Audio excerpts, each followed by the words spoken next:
The Ativ S is the pioneer of Samsung's brand new Windows Phone 8 lineup.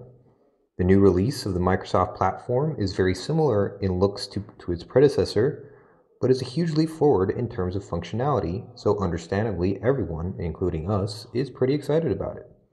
The Samsung Ativ S has specs very similar to those of the US Galaxy S3, a 4.8-inch Super AMOLED HD screen, a dual-core Crate processor, Adreno 225 graphics, and an 8-megapixel camera with 1080p video recording.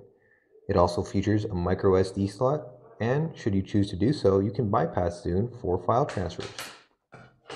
Like the Samsung Galaxy S3, the Ativ S is made entirely out of plastic, but sports a rather different design.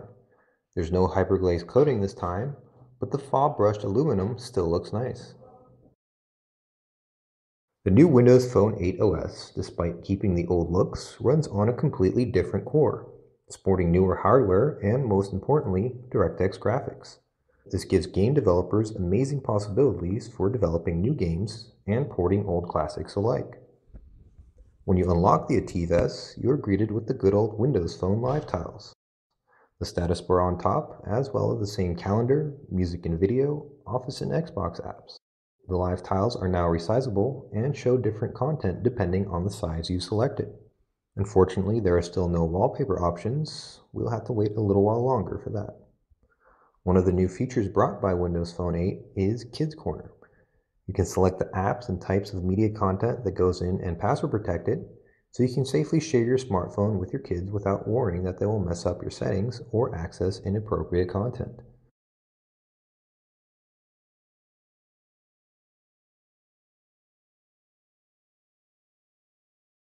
When activated, the Kids Corner is accessible by swiping left of the lock screen. Windows Phone 8 also brings a new version of Internet Explorer, which looks pretty similar to its predecessor but packs lots of improvements under the hood. It really aces benchmark tests, and you can really feel the difference in real-life usage.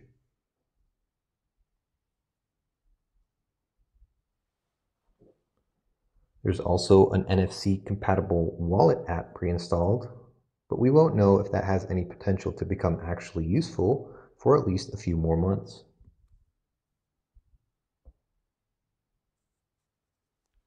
We expected a free navigation app, but the only map client here is the familiar Bing Maps.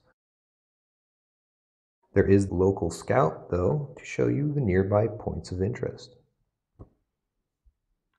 Windows Phone 8 brings some new key features, which help enhance the user experience, and the faster hardware support really helps, but it's developers who are supposed to make the real difference. Microsoft did everything in its power to ensure the platform is capable and familiar development tools, so it should only be a matter of time before some powerful games and programs appear in the store.